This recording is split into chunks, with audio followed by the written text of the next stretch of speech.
Hi welcome to my channel Sali vlogs நண்பர்களே. இன்றைக்கு எது சம்மந்தமாக வீடியோஸ் பதிவு வைக்க போகணும்னு சொன்னால், எனக்குண்டு ஒரு பொருள் வாங்கினான். ஓகேவா, எனக்குண்டு ஒரு பொருள் வாங்கினா அதை உங்ககிட்ட நான் காட்ட போகிறேன்.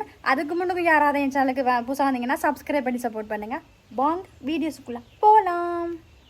நண்பர்களே, அது என்ன பொருள்னு சொன்னால், நான் போய் ஃபோன் கடையில் போய் ஃபோன் வாங்கிட்டு வந்தேன். ஓகேவா, எதுக்காக அந்த ஃபோன் வாங்கினேன்னு சொன்னால், அது வந்து இப்போ நான் வந்து இப்போ இந்த ஃபோனில் தான் வந்து நான் ரீல்ஸ் செஞ்சுட்டு வீடியோஸ் யூடியூப்ஸ் எல்லாம் செஞ்சுட்டு இருக்கேன், டிக்டாக் செஞ்சுட்டு இருப்பேன்.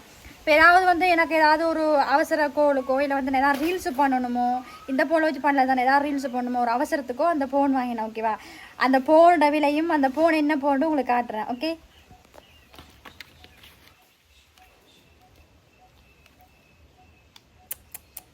பாருங்க, இதில் நேம் பாருங்க, கோல்மி ஃபோன். கோல்மி ஃபோன். ஓகே, இப்படி தான் இருக்கும். ஓகேவா, காட்டுறேன்.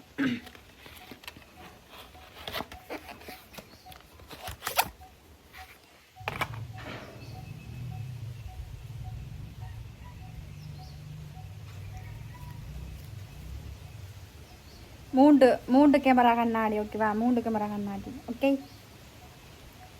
இந்த ஃபோன் வந்து இந்த ஃபோனோட விலை வந்து 35,000. ஓகேவா, 35,000. ஓகேவா, இதுக்கு மேலே விலை கூடின ஃபோனெல்லாம் கிடக்குது. 40,000, 50,000, 60,000 அப்படி ஒவ்வொரு விலைக்கெல்லாம் ஃபோன் கிடக்குது. இதை வந்து நான் சாதாரணமாக எடுத்தேன். ஏதாவது ஒரு சும்மா நம்மளோட ரீல்ஸுக்கு ஒரு அவசரத்துக்கு ஏதாவது தான் எடுத்தேன். ஓகேவா, இந்த ஃபோன் இந்த நேரம் யூஸ் எல்லோரும் வந்து நிறைய கேர்ள்ஸு பாய்ஸ் வந்து ஒரு ஃபோன் 2 ஃபோன் அப்படி வச்சுருப்பாங்க. நான் அப்படி இல்லை தானே, அதனால் வந்து சிரிப்பு காட்டா என்ன. ஓகேவா, அவசரத்துக்கு எடுத்து நான். ஓகேவா, பாருங்க உங்களுக்கு காட்டு எப்படி இருக்குண்டு. ஓகேவா, இந்த ஃபோன் வந்து இங்கே சிலங்க வந்து 30,000. ஓகே, கிளிநொச்சியில் எடுத்துனாங்க, சிலங்க கிளிநொச்சியில் எடுத்துனாங்க. இதே உங்கள் ஊரில் வந்து இந்த ஃபோன் என்ன விலை இருக்கும்? உங்கள் ஊரில், உங்கள் இந்தியாவில் வந்து நீங்கள் இந்த வீடியோஸ் பார்க்குற நாடில் என்ன இருக்கும்? வீடியோஸ் பார்க்குற பையா உங்களோட நாடில் இந்த ஃபோன் என்ன விலையாக இருக்கும்? ஓகேவா, இங்கே 30,000னா அங்கே விலையாக இருக்கும்னு சொல்லுங்கள். ஓகேவா, எப்படி இருக்குன்னு காட்டுறேன். லொக்கு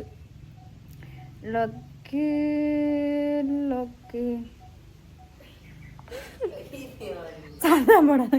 இங்க பாருங்க, இப்படிதான் இருக்கும். ஓகேவா, இதுல வந்து எல்லாமே இருக்கு.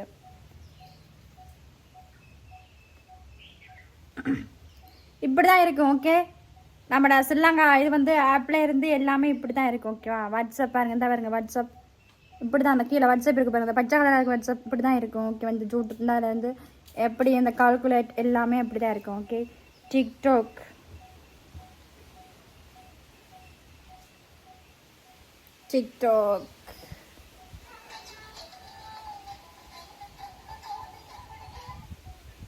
என்னடா சவுண்டா குறை கூட்டி வச்சிருக்கிற?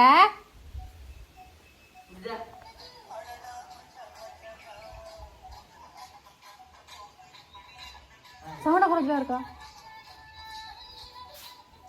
போறேன் காட்டுறேன். சவுண்டு புரியல குறை.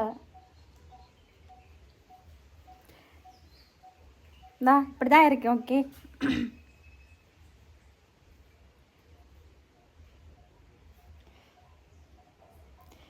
Personal WhatsApp.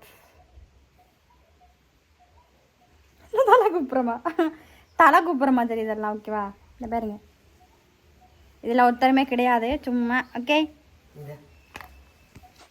பார்த்துட்டு வைங்க. பார்த்தீங்கன்னா நண்பர்களே, இந்த ஃபோன் வந்து கோல்மி ஃபோன். இந்த ஃபோன் வந்து கோல்மி ஃபோன் இப்படி தான் இருக்கும். இது வந்து 35,000. ஓகேவா, 35,000. ஓகே, 35,000. உங்கள் ஊரில் வந்து விலை கம்மியாக இருக்கும், இந்தியானால வந்து விலை கம்மியாக இருக்கும். இப்போ நான் 30,000 இந்த ஃபோன் எடுத்துருக்கோம்ல, அங்கே வந்து 2 ஃபோன் எடுத்துருக்கலாம். ஓகேவா, இதை மாதிரி 2 ஃபோன் எடுத்துருக்கலாம். ஏன்னா அங்கே வந்து விலை கம்மியாக தான் இருக்கும். ஓகே, பார்த்தீங்களா நண்பர்களே, போன விலை இலங்கையில் வந்து 30,000. அந்த 30,000 காசு இந்தியாவில் கிடைச்சிச்சுன்னா ஒரு குடும்பம் வந்து 3-4 மாதத்துக்கு வடிவ உட்காந்து சாப்பிடும். ஓகேவா, அங்கே வந்து விலை கம்மி தானே, ஸ்ரீலங்காவில் வந்து விலை கூட. ஓகேவா, அதனால் நீங்கள் ஸ்ரீலங்காவுக்கு வந்து உங்களுக்கு இருக்கிற காசெல்லாம் இழந்துட்டு போயிருங்கன்னு தான் சொல்ல முடியும். ஆனால் ஸ்ரீலங்காவில் வந்து நல்லா உழைக்கலாம். அங்கே ஒரு நாள் வேலை செஞ்சீங்கன்னு சொன்னால் 800 900 தான் உங்கள் நாளில் வந்து சம்பளம் இந்தியாவில். அதே வந்து எங்கள் நாளில் வந்து ஒரு போயோ ஒரு கேர்ள் வந்து ஒரு கூலி வேலைக்கோ ஒரு மேசன் வேலைக்கு போகணும்னு சொன்னால் 3000 ஒரு நாளைக்கு 3000 கொடுப்பாங்க. ஆனால் இந்த வடிவாக உழைக்கலாம். ஆனால் உழைக்கிறதுக்கு இந்த மாதிரி காசு செலவழிச்சுக்கிட்டே போகும். ஓகேவா, அதனால் வந்து இங்கே உள்ளவங்க வந்து இந்தியா வர ஆசைப்படுவாங்க, அங்கே உள்ளவங்க வந்து ஸ்ரீலங்கா வர ஆசைப்படுவீங்க. 2 பேத்துக்குள்ள வித்தியாசம் இதுதான் ஓகேவா. அதனால் வந்து ஸ்ரீலங்கா வரும்போது கொஞ்சம் காசு கூட எடுத்துகிட்டு வாங்க ஓகேவா. எல்லாமே ரேட்டு, பஸ் பிடிச்சோ கார் பிடிச்சி போகிறா கூட ரேட்டு அவ்வளோ செம்ம வீல ஓகேவா. பிடிச்ச சாப்பாடு சாப்பிடணும்னா காசு கூட செலவழிக்கணும். கொஞ்சம் பார்த்து அங்கேருந்து வரும்போது காசு கூட விடுவாங்க. பின்னுக்கு பேசாட்டி வேணாம் உடைக்குது. பாய், இன்னொரு வீடியோவில் சந்திக்கிறேன். பாய், டாட்டா.